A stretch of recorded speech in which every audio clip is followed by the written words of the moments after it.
जिन्न ने सुल्तान की ख्वाहिश सुनी और उसने उसे पूरा कर दिया।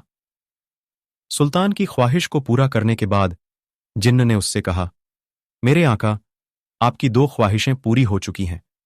अब आपके पास सिर्फ और सिर्फ एक ही ख्वाहिश बाकी है। क्या आप उसे अब भी पूरा करना चाहते हैं? नहीं, मैं अपनी तीसरी ख्वाहिश भी सोचकर ही बताऊंगा। ओह, अब सुल्तान खुश था कि उसके पास अपना खुद का महल था और बच्चों को अब से भूखा नहीं रहना पड़ता था। कुछ दिनों बाद सुल्तान को इस बात का याद आया कि उसकी तीसरी ख्वाहिश बाकी है, लेकिन वह यह भी सोच रहा था कि अगर वह तीसरी ख्वाहिश मांग लेता है तो उसके बाद क्या होगा? क्या वह जिन्न चला जाएगा या इसके अलावा कुछ और भी होगा? अब सुल्तान यही सोच रहा था, वह तुरंत अपने बोतल को खोजने लगा। जैसे ही उसे वह बोतल मिला, तब उसने वह कागज बाहर निकाला।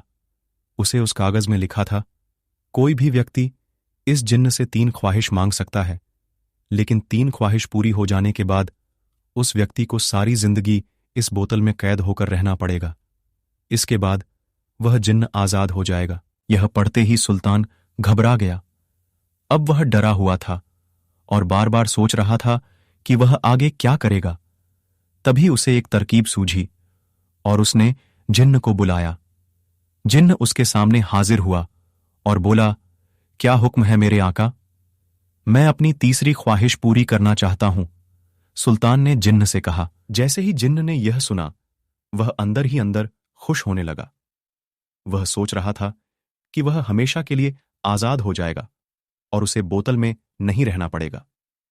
फिर सुल्तान ने अपना तीसरा ख्वाहिश मांगा। मेरी तीसरी ख्वाहिश है कि अब से तुम सारी जिंदगी मेरे गुलाम रहोगे और मेरे मर जाने के बाद तुम वापस से इस बोतल में जाओगे। यह सुनकर जिन्न गुस्से से चिल्लाने लगा, लेकिन वह कुछ नहीं कर सकता था। अगर वह ऐसा करने से मना करता तो उसे अनंत काल तक नर्क में जाना पड़ता। 3 ख्वाहिश